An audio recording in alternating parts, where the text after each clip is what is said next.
Hello and welcome everybody to BookTrust's webinar about developing the culture of reading for pleasure. And this time the focus is teachers as reading role models. We are delighted that you're able to join us. Before I introduce you to the very exciting speakers, I just want to say that, as you will have just heard, we are recording this webinar, so you can rewatch it, share it with other colleagues later. It will also be sent out afterwards and on the website. If you have any questions or any suggestions, any exciting ideas that have worked really well in your schools, please put them in the chat if we have time, or we will try to get to them. Otherwise, the chat will also be being sent out after this. So you can reap the rewards of everyone else's hard work then. So without further ado, I would like to introduce you to our host, MC Grammar. Thank you so much for having me, Rachel. Hello to everyone listening, tuning in right now. Welcome to this amazing webinar, all about teachers as role models. And today we'll be talking to two brilliant, inspirational teachers, Jon Biddle and Esther Brown, who's going to be sharing their expertise and ideas. So it's great to have you on board. And we also have some awesome members of the BookTrust staff as well.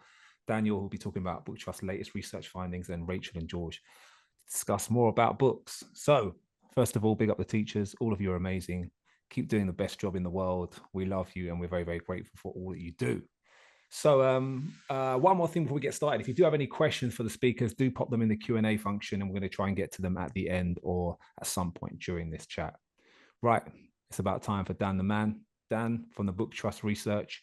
You're going to talk to us all about how you are encouraging children to enjoy reading books, and of course the team effort between parent and carer and teacher.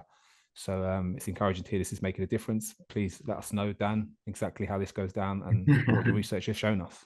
I think I'll be preaching to the choir a little bit, but I'll give my small insights. Yeah. So hi everyone, my name's Dan. I'm a senior researcher at BookTrust, and I'll be walking you through a little bit of the research that I've done over the last couple of months with our team, kind of going through reading rates in primary schools and kind of the role that teachers play in supporting reading for pleasure habits in school.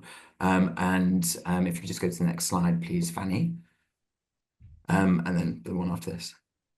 So I'm just going to start off kind of setting the groundwork of like what we all maybe know, which is the transformative and lifelong benefits that children developing a reading for pleasure habit can bring.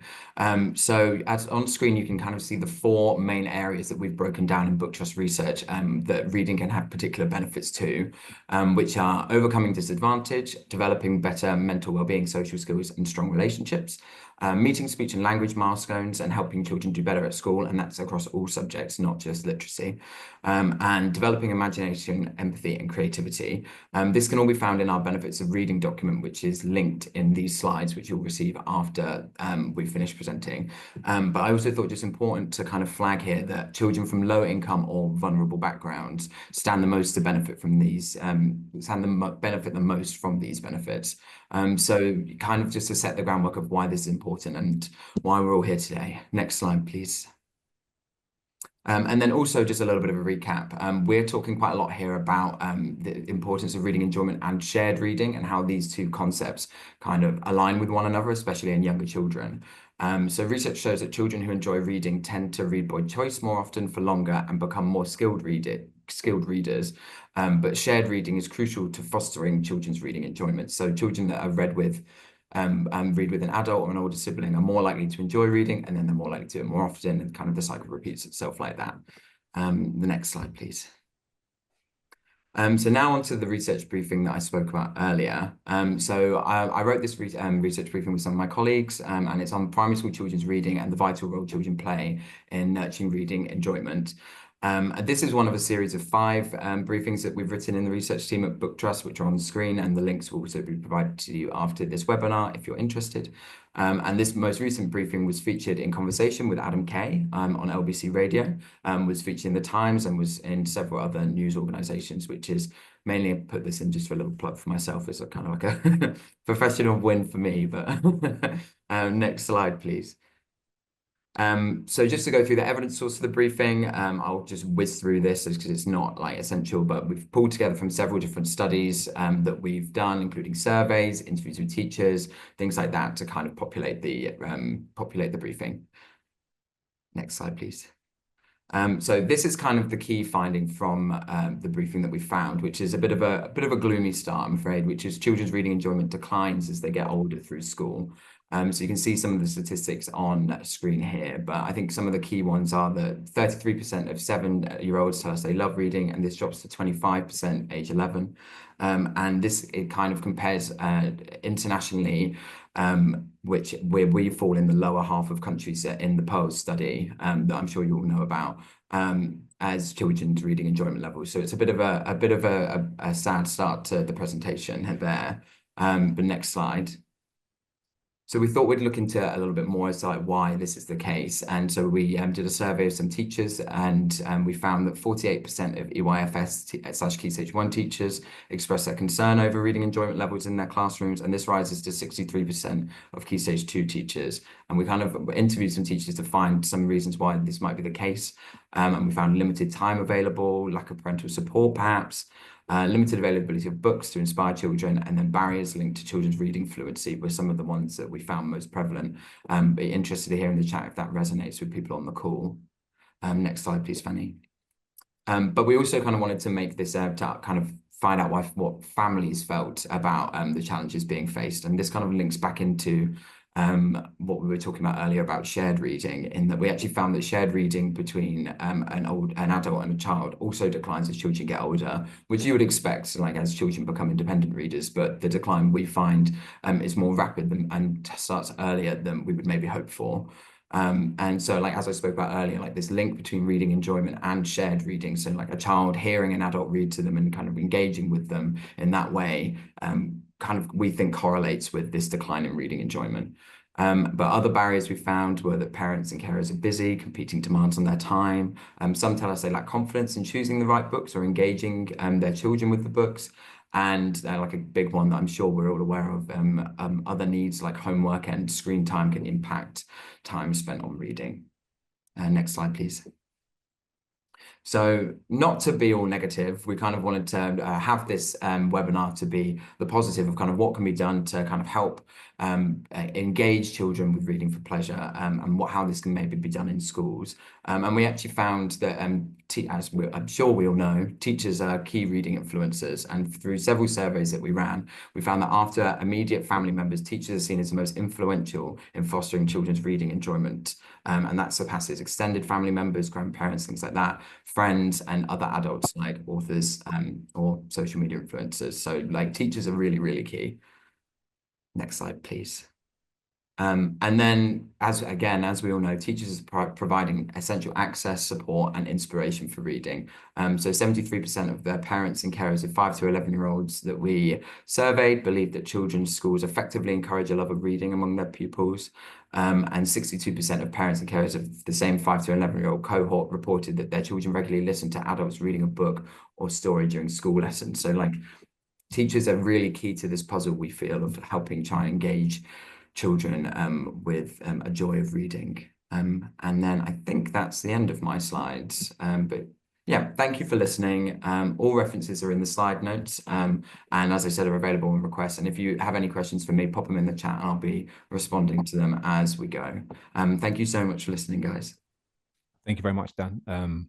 Some sad stats there to kick off the presentation, but also a positive end to show you how essential teachers are when it comes to that change and igniting that passion for reading and that starting that reading journey. And which is a good point to introduce our special guests in the house, experts in the area. We've got Jon Biddle and Esther Brown. You're going to tell us a bit about how important it is to be a visible reader in the classroom and what that means to the children that you have taught and worked with over time. Welcome. Thanks very much. Esther, do you mind if I start and then you sort of jump in? Absolutely not. Yeah, jump in. Okay, brilliant. Perfect. All right, thanks. Yeah, hi, my name's Jon Biddle. I teach at a primary school in Norfolk. We're a mixed year group primary school. We've got about 300 children altogether. So to give you a bit of an idea of context. And basically over the last kind of 7 or 8 years, what we've tried to do is rebuild our school around its reading culture, I suppose, around its kind of reading for pleasure culture. And, you know, going back to the question, you know, being a visible reader, I think for me is not leading the classroom reading community. I suppose it's about being a member of the classroom reading community. You know, it's about taking part in the conversations that are happening about books every day. It's about, you know, not dictating them the whole time. And it's about reading alongside the class and sharing our love of books. I mean, I just dashed around my classroom about 10 or 15 minutes ago just to grab a few of the books that I've actually brought in from home that are books that were special to me as a child. And, you know, they're in the classroom. They're part of our kind of children's reading diet, I suppose. Very early Ladybird book that I remember reading from about 45 years ago that I've still got a copy of. As a young reader, I was absolutely addicted to the fighting fantasy books where you get to choose, you know, what options you want to take with a story. So, you know, I've got these in the classroom. The children know how much I love reading them. I talk about them at every opportunity. So it's about, I think for me, being a part of that community. You know, if I've read a really good book that I've enjoyed, I will talk to my children about it. Or equally, I'll also, you know, share with them if I've read a book and given up on it after a few chapters because it wasn't the right thing for me. So I think it's, for me, like I said, it is about being a member of the classroom and school reading community. And Esther, could you add Yeah, to that's that? brilliant, John. I agree with that. I think it is about creating a community. For us, we sort of talk about reading maybe being like silent rather than social rather than silent. A lot of the time it's kind of that silent reading, but for us it's like a social thing where we're chatting about what we're reading. The children might be in pairs, head to head, and I'm kind of in there with them, like, what are you doing, you know, wanting to get involved with what they're doing. I think being a visible reader is kind of actually, quite often people see me walking into school carrying like heavy bags of books that I'm either bringing in to share with other teachers or share with classes, or I've been to the charity shop and I've got loads. So they know I currently work, sorry, I didn't introduce myself very well. I currently work in a really small rural primary school in North Yorkshire, but previously I've worked in much bigger schools in inner city, lots of different settings. And I think even when I haven't taught children, they've all known that I'm a reader because of the way that I am in school. It might be through assemblies, it might be through just asking them on the playground, what are you reading at the moment, or bringing books out to share with children. One thing that's really been successful the last couple of years, my TA is also an avid reader, which is great, but we kind of let children like overhear our book talk. So it might be that I kind of start up a conversation and say, oh, I've read this amazing book, I've bought it in, would you like to borrow it? And then she will sort of perhaps say, oh, I've already got 4 on the go. But then I'm like, oh, I can't read 4 books at once. I have to read one at a time. And then you kind of open it up to the class. What about you guys? What do you think? But I think that them feeling like they're overhearing it and that's you're modeling that book chat for them. And then as the years, the terms and years have gone on, the children have really kind of, they instigate it themselves. They'll sort of say to me, oh, how many books have you got on the go at the moment? Or you know, what are you listening to? Because we also I talk about what I'm listening to on the way into school in the car, so that they know that, you know, audio or graphic novels, or I'll tell them if I've tried something new that I don't normally read. John was saying about bringing in his favorites. Yeah, I've got like a Mrs. Brown's favorite shelf in my classroom, which and then through the year the children will kind of take over that, and it'll be, you know, like Sarah's favorites or whatever. They kind of take that over. But I think it's just small, it's not grand gestures. I think it's tiny little your passion, but also just tiny little conversations that you have with the children each and every day that build up over time. And I think that's what maybe has that lasting impact of them seeing you as a reader. Yeah. No, I love that. Can I jump back in? Sorry. And just building on what you said, Esther, about taking the reading outside the classroom as well, because it's not just what happens in the classroom, it is the conversations you have as you're walking down the corridor. I think, like you, I often take books out into the playground and just make a point of sitting there on a bench for 5 or 10 minutes. And, you know, the amount of children that come up to you and say, oh, what you're reading, can I have a look at it as well? And it's about having that kind of reading ethos, I suppose, across the whole school, isn't it? You know, every time we do an assembly where we've got parents in, we're recommending books to them. We're talking about, oh, we've got some new books in our library. So it's that sort of the continual celebration, I guess, of reading. Yeah, what happens in the classroom is important, but also what happens outside the classroom as well. I think that's just as key, perhaps. Yeah, very important, especially where you say, you know, showing them these books, because you don't know what you're missing if you don't know about it, right? You know, these kids don't know that's a great story or great book if they've never heard it or never seen it before. One of the things I do, I wrap a lot of books online, and one of the reasons is because kids love music, so that's going to engage them, and then they see the book, and then they want to know more about that book. So it's about exposing them to those books. So I think it's a fantastic approach, taking it out of the classroom into different settings, and also getting away from the fact that books are just for bedtime. For some reason, if you look at every bit of literature out there, all these adverts, it's always snuggled up at night time with a little lamp, you know. But at the end of the day, books are portable entertainment. They are portals, passports that can take you anywhere, and you can read them anywhere, on a plane, a train, in the playground, on a bench, whatever it is, any time of day, the morning. Do you know what I mean? You can wake up and read a book, go to bed, read a book, whatever it is. And I think the more we promote that they are actually entertainment, they're not just a chore for children. You know, you've got to be a good reader to go far in life. Actually, you can just read books to have fun and go different places and explore your world, explore your character. And we know what it does for us as individuals, for our personality, our emotional intelligence, our social intelligence as well.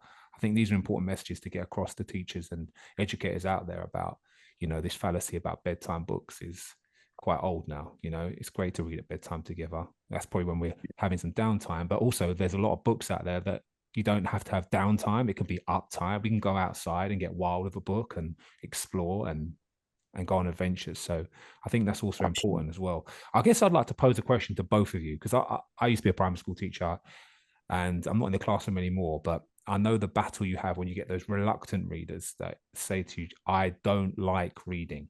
I'm not into books. No. I like iPad. I like Fortnite. I like Minecraft. I like this, that, and the other. What do you do then? Because that's what I imagine a lot of teachers would like to know, some of your techniques and tactics that can really, you know, engage those kids as well. Yeah. Do you want me to go first this time, Jon? Yeah, that's good.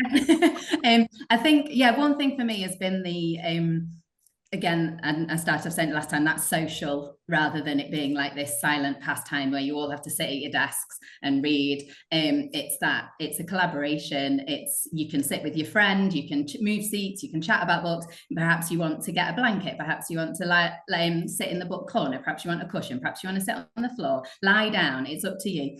It's making it so it's not something that is being done to you. It's something that you can sort of have an element of choice over. And I think choice is massively, massively important. Choice of how you read, choice of genres. So making sure that in your classroom, you've got those kind of graphic novels, non-fiction, you've got poetry. I had one child who was really hooked in by a recipe book, and then that was their way into reading it. It was amazing. And I've got a book at the moment called The Spin. It's part of a series, Spin to Survive. And it's got non-fiction, it's got a bit of a story, it's got a spinner where you have to, it's a bit like those choose your own adventures, and you spin to see if you live or die at the end of each page. And some of my I suppose reluctant readers, less confident readers are just absolutely obsessed and engaged by this because it's got that interactive element. And even though they're in year 6, I think we forget sometimes that actually they still just want that fun. They want to lift the flap. It's an adult. I like those books. So it's kind of, you know, bringing all those things into your classroom, picture books, making it so you're proud to read a picture book. For me, I've made them reading ambassadors. So they're reluctant readers, but I really want you on my reading ambassador team. You're going to help me promote reading through school. And through perhaps reading with younger children, they begin to see themselves as a reader. And the final one is just something, again, that's worked for me across quite a few settings, is just putting a personal post-it note on a book and just leaving it on the child's desk in the morning. So you're not pushing that book on them. You're not even saying to them, I think you should read this. It's just there, take it or leave it. But I really think you might enjoy that. And you'll see them, they might like put it to the side, but then a bit later on, they're taking a peek. You know, and it might be that they like it or they don't, but it's just, and I think that them knowing you're never going to give up, like I'm quite persistent, and they know that I am going to keep trying to find that book for them, even if they're sort of reluctant at this. Yeah, sorry. Oh. You've left me with literally nothing there because no, that's brilliant. Because what's really great is I'm going to echo pretty much everything you said, because I completely agree with what you said. You know, it isn't about sitting silently in rows and reading books. It is a social experience. You know, we do little things like, for example, if we have 2 or 3 copies of the same book in the classroom, you know, I'll do a little display of those books together, so they can then go with a friend and choose a book, read that together, talk about that one together. Simple things like, as you said, getting some of the less confident readers, the more vulnerable readers, to go and read stories down in nursery and reception. You know, give them that. It's only a small kind of feeling of success, but actually for them it's massive, because, you know, they've gone down, they've sat with a child, they've read them a story, and they've actually felt like, it's something that's really, really positive. And I've got, so many stories of children starting their own reading journey, perhaps by doing that, by going down and reading with younger children, or by sharing books with younger children. And it has a massive, massive boost to their own self-esteem.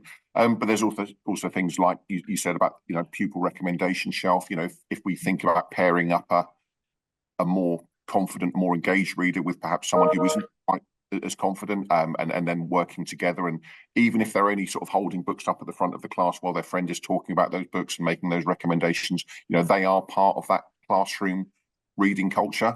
And I think as the year goes on, you can gradually build up their role. You can, as you said, make recommendations to them, personalized recommendations. I mean, graphic novels, there's a huge boom in the popularity of graphic novels at the moment, and all across the country. And actually, that's one way to get, I'd say, less engaged readers on board. Absolutely. There are so many books out there. Another way is when we're doing reading time, they can sprawl all over the floor with non-fiction books, because non-fiction books again are great for reading together. They're ones that they can read a couple of pages from, talk about with their friends. Poetry is another way in as well. We have something going on. Every day we have our sort of poem of the day, where they go off with their friends, they practice a poem, they perform it to the rest of the class at the end of the day. And again, it gives them that feeling of success, and it makes them feel like they are a reader. And the more that we show them that, the more they can feel like a reader and understand what that's actually like, I think.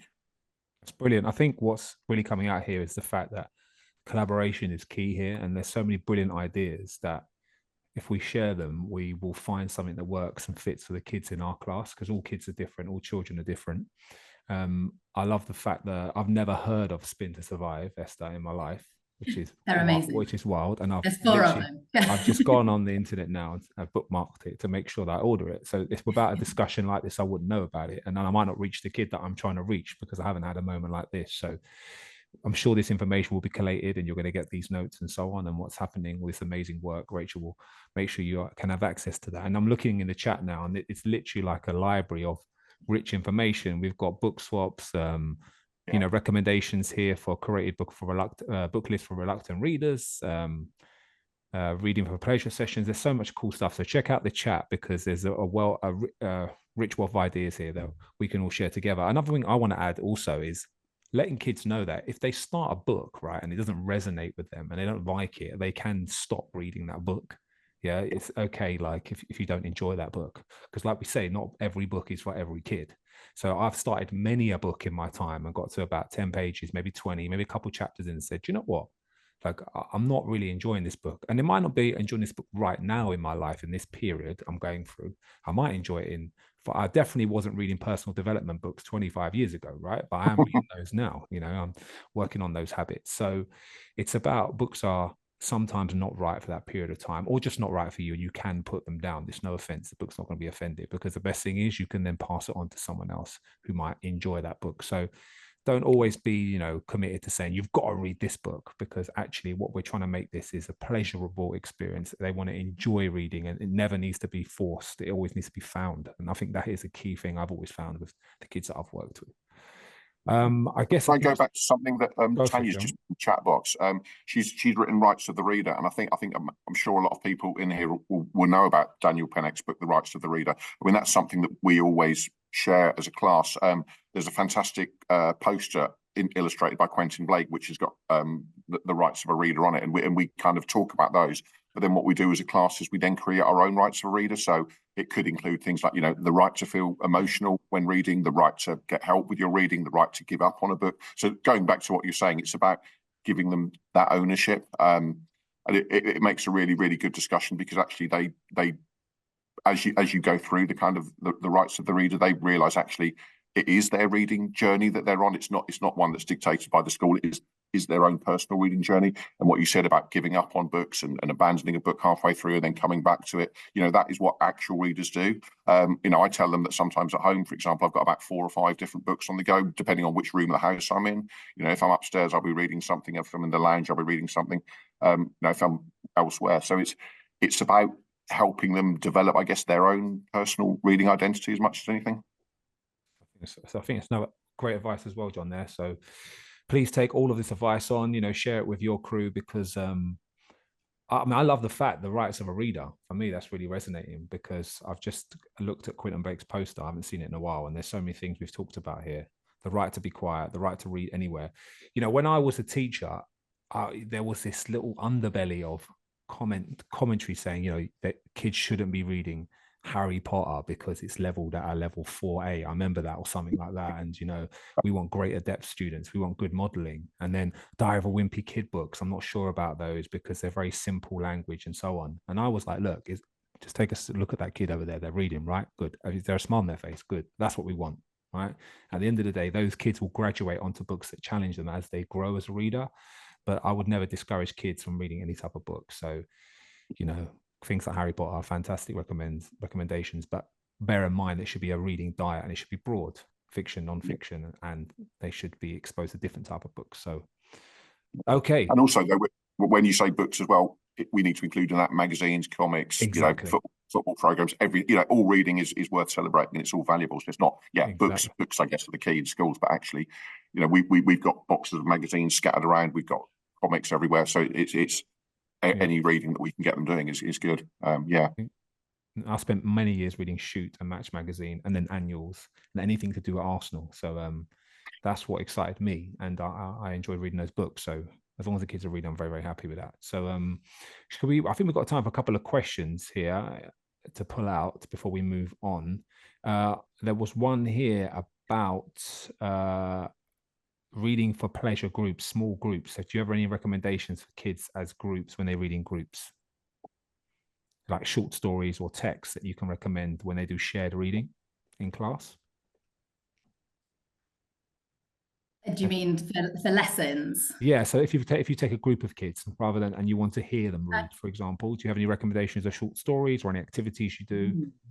What we tend to do is, like when we're doing teaching sessions, what I quite often do now is read, with my Key Stage 2, we'll read maybe 2 or 3 chapters of a book over maybe a course of 2 or 3 weeks. We'll study those, you know, look in depth, do all your questioning, look at those answers, but then we'll pop it onto the shelf.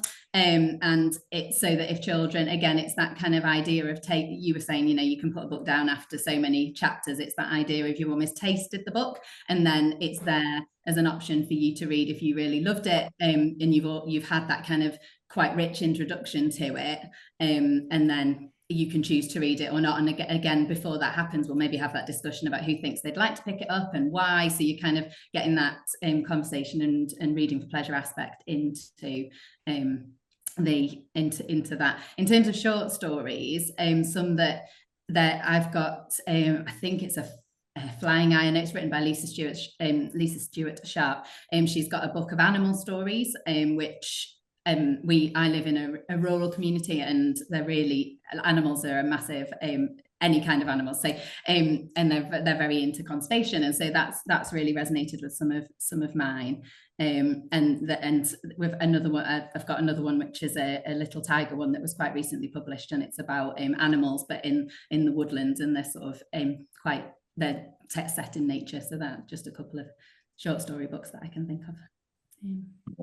I mean, adding to that, I guess, I mean, for me, Paul Jennings is the master of children's short story books, certainly for Key Stage 2 anyway. You know, he writes stories that have got twists in them, and he's got dozens of books out, and I think they're all worth looking at. Mallory Blackman also writes incredibly good short stories, but we sometimes kind of move away again. We spend a lot of time looking at, you know, song lyrics and things together. A lot of my children enjoy sitting and reading song lyrics, so we've actually got a little exercise book where they print off lyrics to some of their favorite tracks, and they sort of stick those in and then write down their thoughts and decorate those.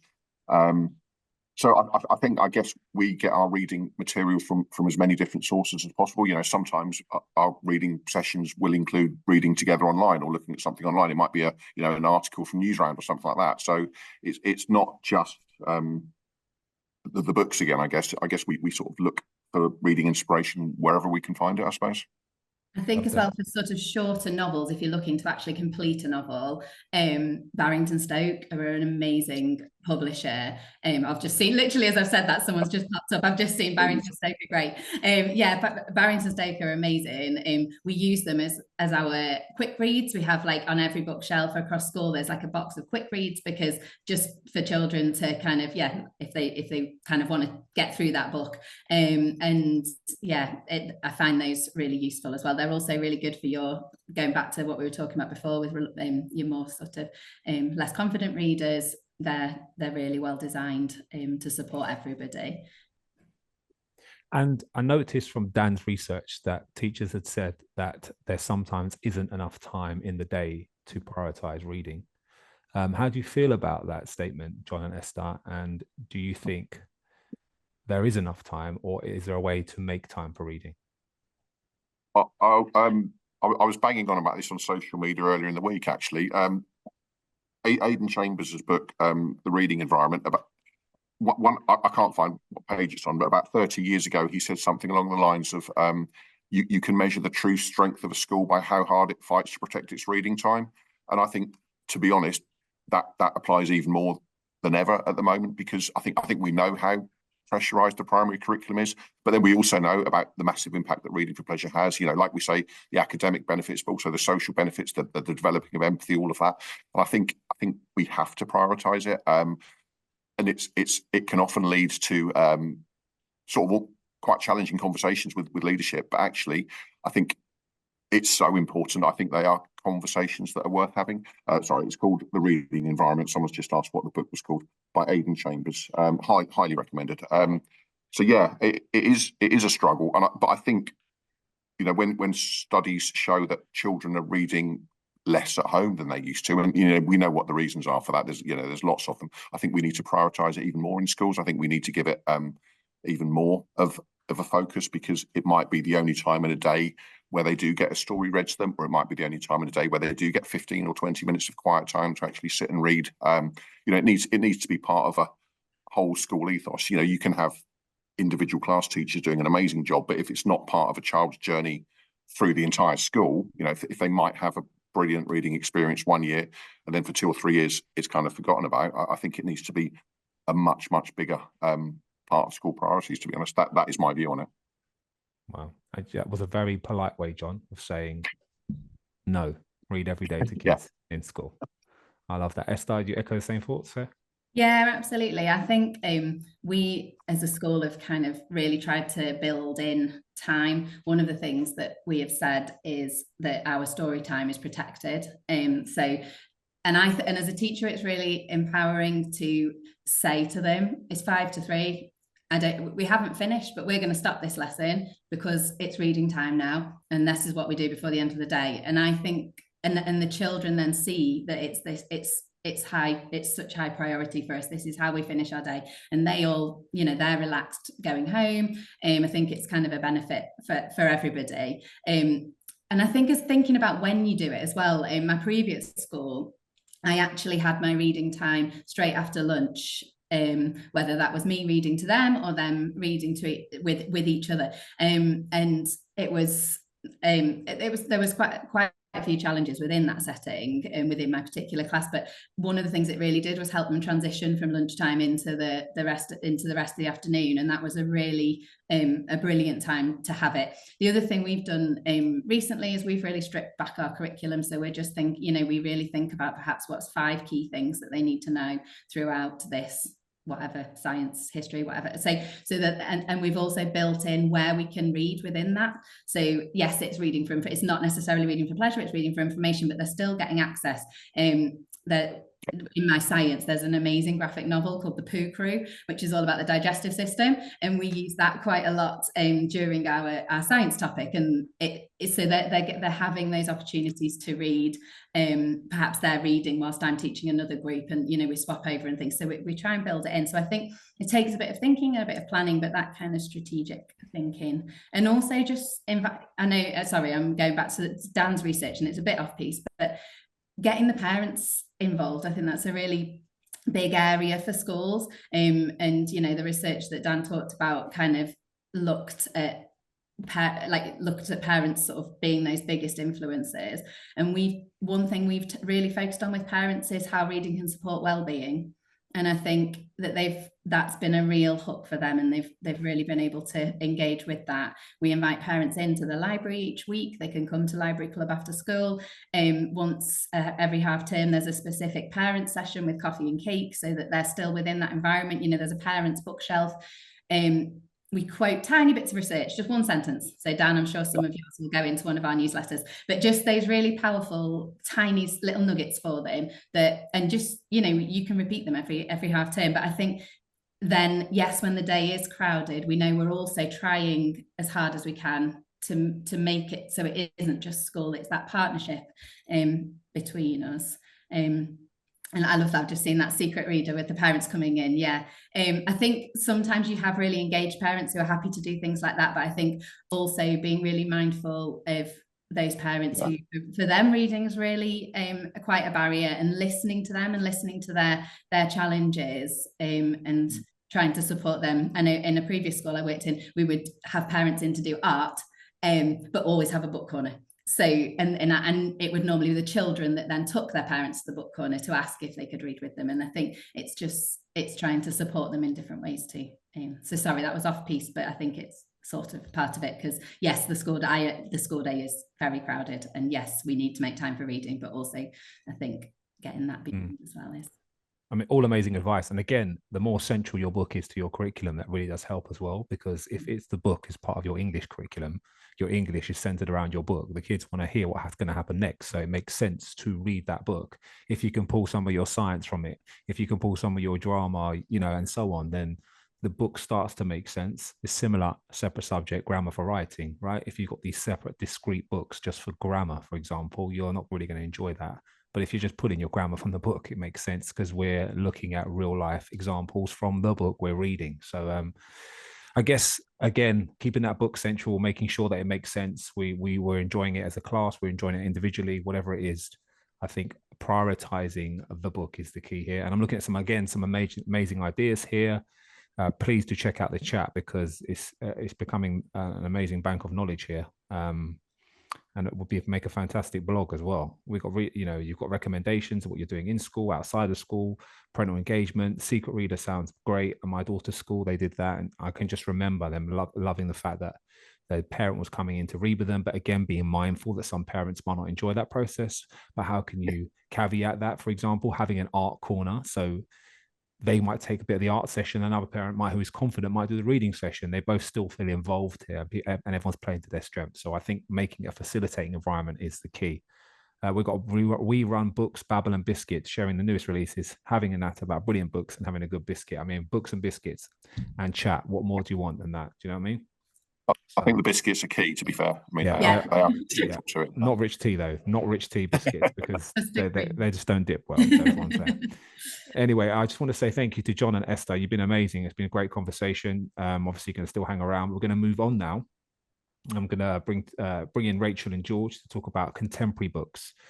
They read a lot of children's books, and they know what trends we see are around at the moment and what to get excited about. So please do welcome Rachel and George to the chat right now. And thank you again to Jon and Esther. Brilliant. Thank you. Okay, thanks. Hello, Rachel. Hello. Thank you, Jon and Esther.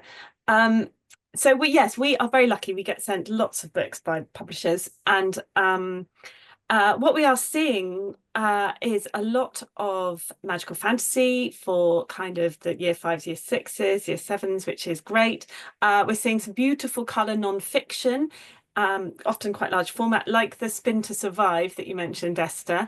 That's really just something that you really want to dive into. And I'm a real story person, but even I just want to dive into these non-fiction books. They're just genius. And we are seeing, as Jon mentioned, well, as both of you mentioned, I think we're seeing a lot of graphic novels. So 2 publishers are in fact launching graphic novel imprints, one this year, one next year. Yes, they have seen that this is proving pretty popular with children. And yeah, we know exactly how appealing graphic novels can be. I know I used to be a teacher, and in my year 6 classes, graphic novels were just a must-have. And they kind of sort of had a bit of a bad reputation among some teachers as a sort of gateway to proper reading. I think you mentioned it before. And think we really need to move away from that description of them, because they can be so rich and rewarding in and of themselves, and they can also lead to kind of a higher self-esteem and children seeing themselves as readers and feeling that they're able to contribute conversationally with their peers, talk about different titles that are coming out. And as you said, with the Poo-Poo adventures, they can branch into non-fiction, they can lead you anywhere. So we've seen a lot of great graphic novels coming out. I mean, the illustrations are so key in engaging children with books, children of any age, of course.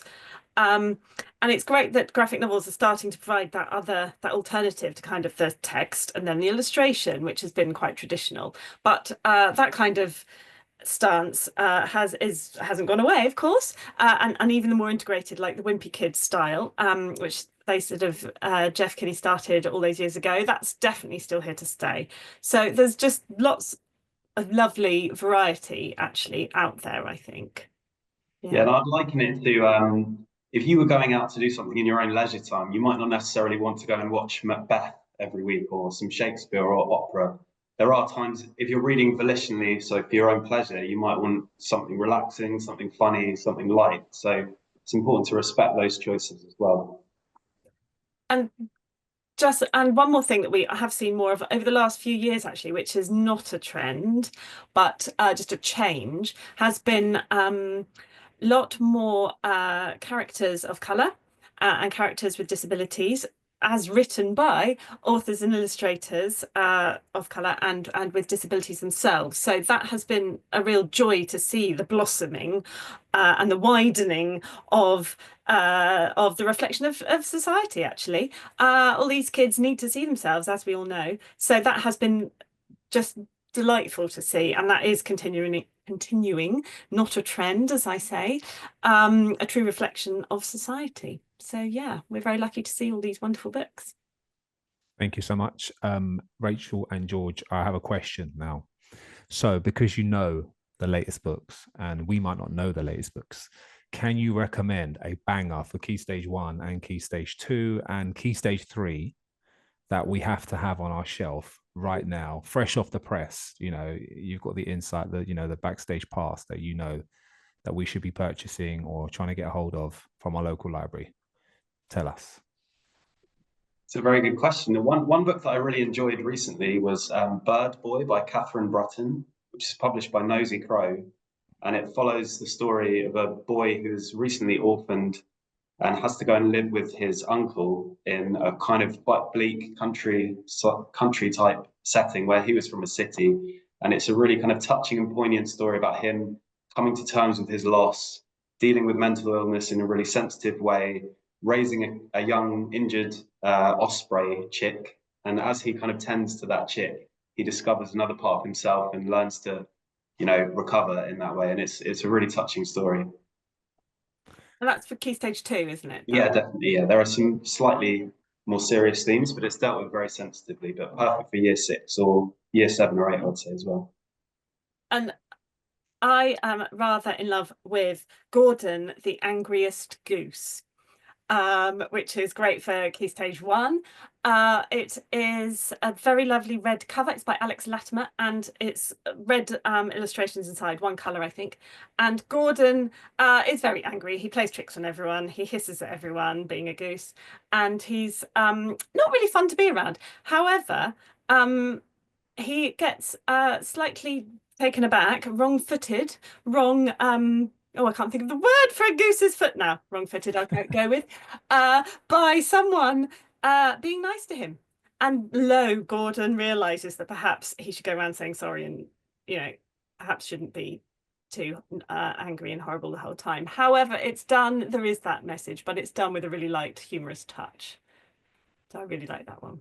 So there we have two bangers of books right there. And we also have some coming in the chat there. We've got echoes for Bird Boy.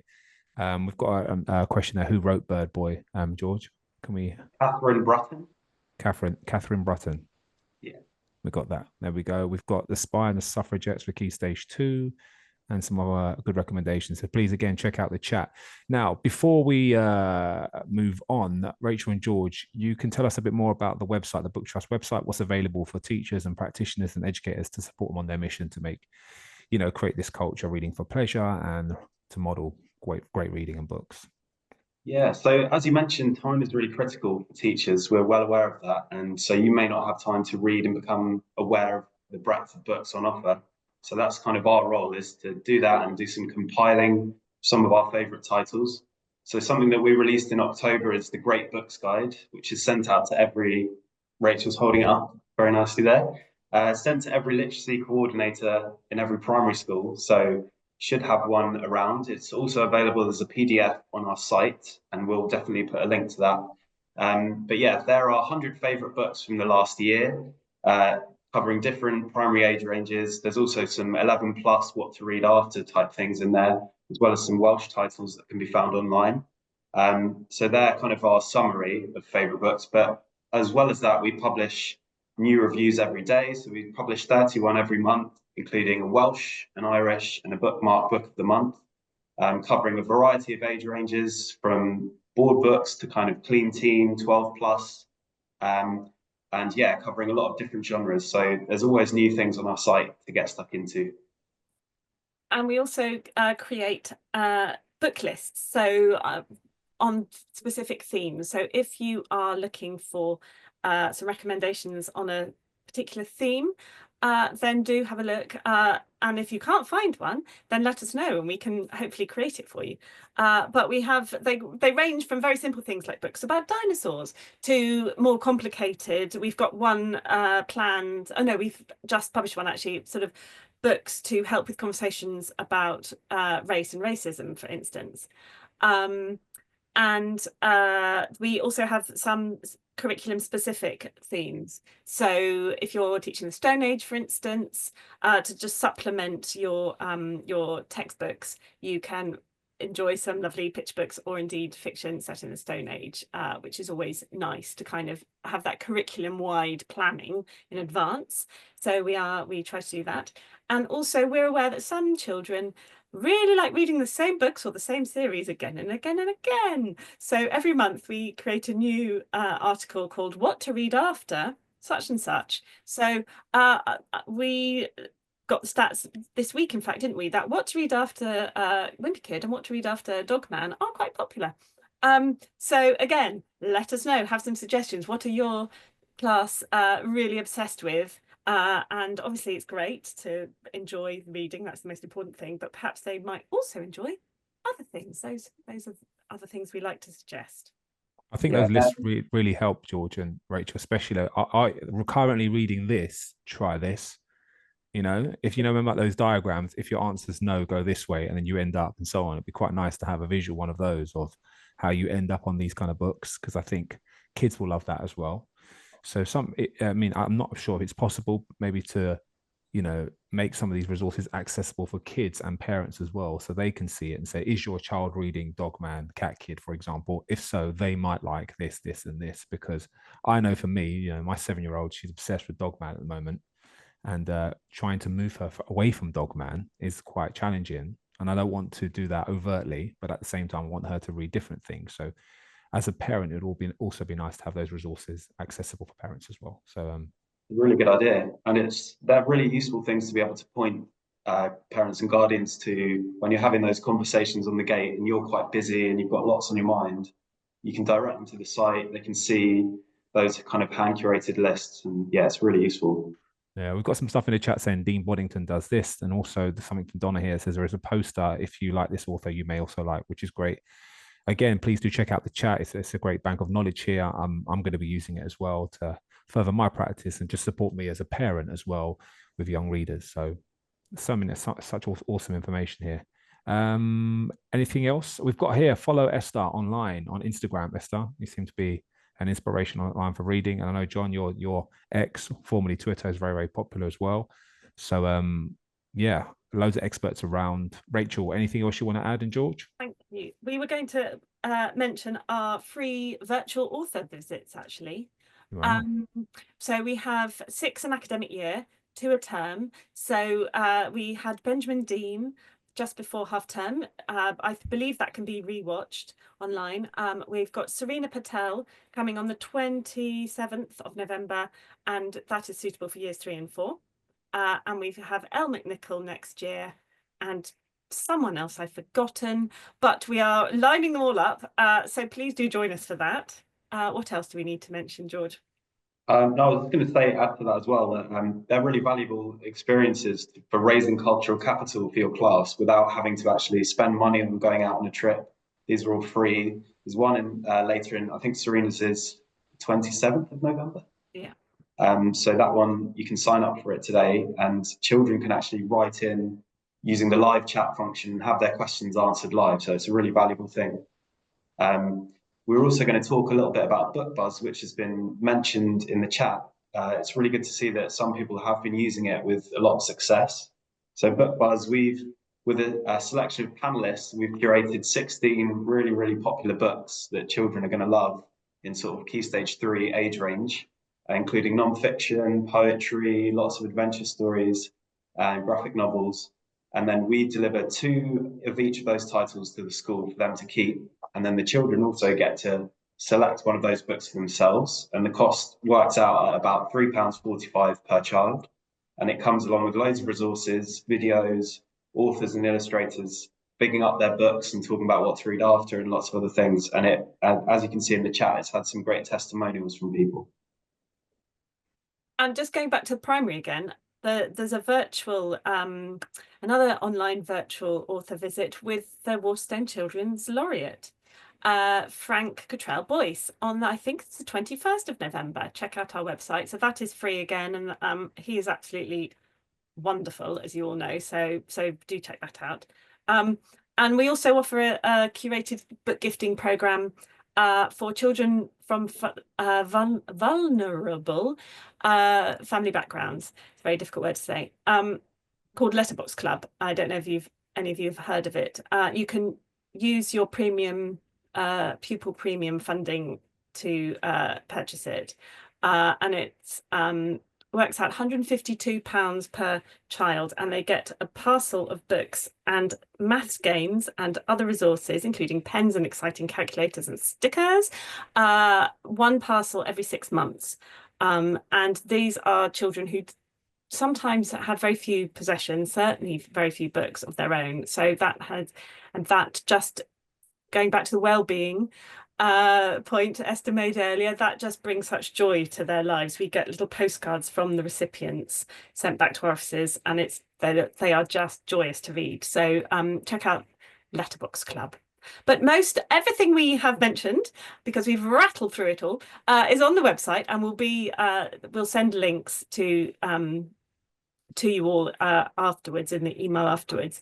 But if there's something you want, any recommendations or any suggestions, do please let us know. Email us just via the website, and we will try and help. Sorry, just one point. The Letterbox Club, you get a parcel once per month for 6 months rather than once every 6 months. Oh, sorry, is that what I said? Yes, once per month per child. Yes, indeed. Brilliant. Do we have time for any questions, Rachel, George? We got time for any questions? Maybe 2 minutes, I think. Yes. If you want to throw a question into the chat, we can hopefully get that answered here. But John, can I throw one to you and Esther? Any books for year 7, year 8 that you really recommend? Because I noticed we haven't really touched much on Key Stage 3 at the moment. So any year 7 and 8, year 9 books that you think, do you know what, these kids need to be reading these, or these are kids gravitate to, they really are engaging? That's a really good question. I mean, not really my area, because I'm primary school. I mean, there are some amazing ones, but I tend to rely on other people for recommendations for my own kids. They're sort of Key Stage 3, Key Stage 4 at the minute. So I use a lot of the resources that have come up in the chat already. There are loads of good. If you read this, try this type thing. Nothing springs to mind, which it should do, really, shouldn't it? But no, I'm sure there are loads out there. But like I say, I'm more of a sort of primary kind of person, I guess. No worries. Esther? I've just read Piers Torday's Midnight Treasure, which I think would be really good going into year 7. I think lots of things. My niece is in year 7 and she still loves the Hannah Gold books. Things like some of the graphic novels. There's a beautiful graphic novel called When Stars Are Scattered, which I would say is probably more suitable for year 6 upwards. Certainly one to maybe read before you decide which children you're going to give it to, because some of its the themes of refugees are quite like emotional. But yeah, there's a couple. Hello, we've got someone in the chat. Lots of stuff. So the Climbers, I was just going to say, there's a Barrington Stakes series. The Climbers is part of one of 3 that Keith Gray's written for Barrington Stoke, and they're also very good. And kind of some of the more spooky ones, I think things like The Haunting of Aveline Jones and that series, they're quite terrifying. So perhaps sometimes the older readers would prefer those.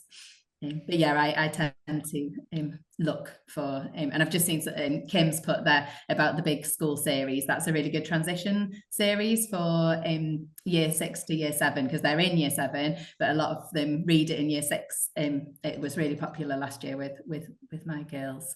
But yeah, really good. But just look at the chat. Yeah, just check out the chat. Just check out the chat. It's like way we've got some amazing people in like, there. Yeah, they're all of those. Recommendation. I see Christian Foley's name popping up. I know Christian, he's a poet and a rapper. Yeah. He's brilliant. He's got a book called Moving Up, which is brilliant about, the transition between year 6 and year 7, keeping your kids confident and letting them know that, it's all part of the journey, moving schools and so on. So that's another fantastic book to recommend.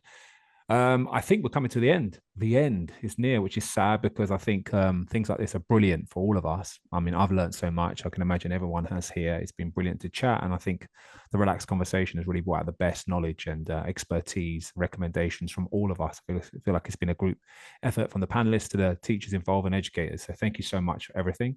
I'm very, very grateful. Obviously, we need to say thank you to our legends in the room with us, Jon and Esther. Thank you to you, Rachel and George. You've been amazing. Dan, the man, thank you so much as well. And to all the crew at the Book Trust for helping put on such a fantastic event. I've had fun. I've got a little bit of note here that says a motivational message. Wow. Is that the pressure on me to give a motivational message? I mean, I guess I can give a motivational message about my experience with books. I used to be a primary school teacher, and one of the things I would do to get kids to engage with books, even in Key Stage 2, was to wrap books, because you can't wrap a book if you can't read a book. So if you want to be a sick rapper and you want to have all the bars to go to battle with, you need words, right? So you can't battle someone if you ain't got words. Where are you going to get words from? Books. So I used to encourage kids to wrap books. And suddenly kids that didn't want to read were suddenly reading. And picture books are great, even in Key Stage 2, for speedy reading, actually for just reminiscing, because, when a story is written in ink, it has another story that makes you think about the moments when you were growing up or the person you were with when you were reading that. So actually books do more than one thing there. It's not just a story. So I wrapped a book, a famous book, we know what book, The Gruffalo, and it went viral and ended up changing my whole life. And I think that's a motivational message for all of us, because again, it shows you how a book can change your life. Literally, one book changed my whole life. I now do this full time. I get to travel all over the world. I make music. I have a television show. I'm a YouTuber now, and now an author coming in February as well. And all of that has happened. Nothing to do with me. This wasn't a part of my plan. I didn't sit down with a goal on a list to do that. It literally came from a moment with a book, reading to my child, and then the rest just carried on from there. So I think if you're looking for a motivational message, that's a pretty good one, because a book changed my life, and a book will change every kid's life if we give them books and they're exposed to good books, whether it's about cakes and they become a baker, space, an astronaut, or just a book they need to just travel to a different place on a rainy day. They're not feeling very good and they want someone to listen to them or be heard or speak to them. So I think continue to share books, do your thing. As teachers, you're already doing the best job in the world. You inspire kids, you ignite flight. So yeah, I mean, I at this point, do I have time to wrap the book quickly? Do I have time to wrap it? Let's do it. Okay, we're going to wrap the Gruffalo now. I can't do this without wrapping it. Let me just check if we've got some volume here. I'm going to try and play the song. You just give me a thumbs up if you can hear it. That would be helpful. Let's try this. Can you hear that? Yep. Okay, brilliant. This is MC Grammar. This is the Gruffalo. You ready? Let's go. A mouse took herself through the deep dark wood. A fox saw the mouse, and the mouse looked good. Where you going to, little brown mouse? Come and have lunch in my underground house. It's terribly kind of you, fox, but no, I'm gonna have lunch with a gruffalo. Gruffalo? What's a gruffalo? A gruffalo? Why didn't you know? He has terrible tusks and terrible claws and terrible teeth in his terrible jaws. Where are you meeting him? Here by the rocks, and his favorite food is roasted fox. Roasted fox? Some old fox said, goodbye, little mouse, and away he sped. Silly old fox, doesn't he know there's no such thing as a gruffalo? And that's the Gruffalo rap. There you go, just a little bit. Of course, you can continue rapping that at home with the kids and the crew. But yeah, there you go. That's my motivational message. A big thank you to everyone at the Book Trust. Of course, thank you to all of the educators in here as well. Teachers, you're amazing. Panelists, you're brilliant. Exceptional work. Thank you so much. Readers are leaders. I'm seeing that in there. Yes, readers are leaders.